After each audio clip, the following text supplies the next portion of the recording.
jiki da jini, jiki da jini, jiki da jini, jiki da jini. Amadu ne ba zan iya canza masoyi ba. Jiki da jini, Amadu ne ba zan iya canza masoyi ba. Jiki da jini, Amadu ne ba zan iya canza masoyi ba. Jiki da jini, Amadu ne ba zan iya canza masoyi ba.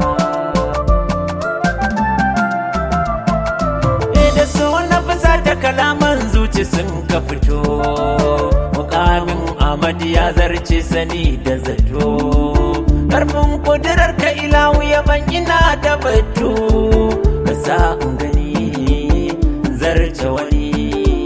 Dan Amadu zana ya bana san ba za ka kyau ba.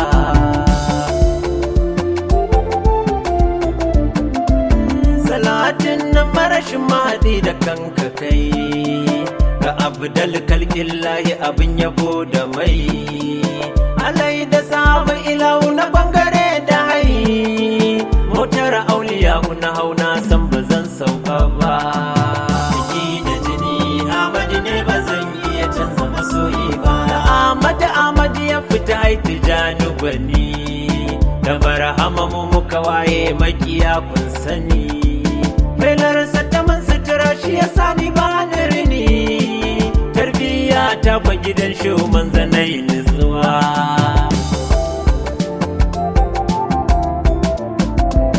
Sururin Muhammadu ne mai san gani ya gani, wadatar Muhammadu ne ba ma riko da wani. Da shi muka saba har makiyanmu duk sun sani, idan aka zare Amadu ranmu bai zaunuwa. Mama rayuwa ai mai Amadu ya gama dacewa ya bar matsuwa. San Amadu sirri ne mai ɗauke duk damuwa, da shi Allah ke sarrafa kaddarar rayuwa. Mun cinye hawa ba ma damuwa, ka kalli masoyin shi ka san baya tabuwa. Jiki da jini, Amadu ne ba zan iya canza masoyi ba. Ba mai san Amadu sai dai wanda rabu ya so, abin na rabo ne kai mai nafsu kar ka iso. Sai kai alwala za kai sallah ka samu kaso, zancen Hausa in dai ka nutsa ai baya boyuwa. Ku je ku gani Amadu ne suturar mu ba za mu canja shi ba. Kun san tsuntsu in babu hatsi ba zai rayu ba. Mu Amadu ke mana caji ba halittar mu ba.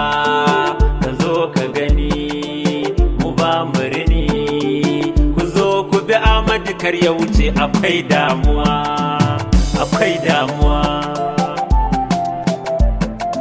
Ina Amadu yarwa da rabba akwai farin jituwa, samu kusanci ba su da lokacin rabuwa.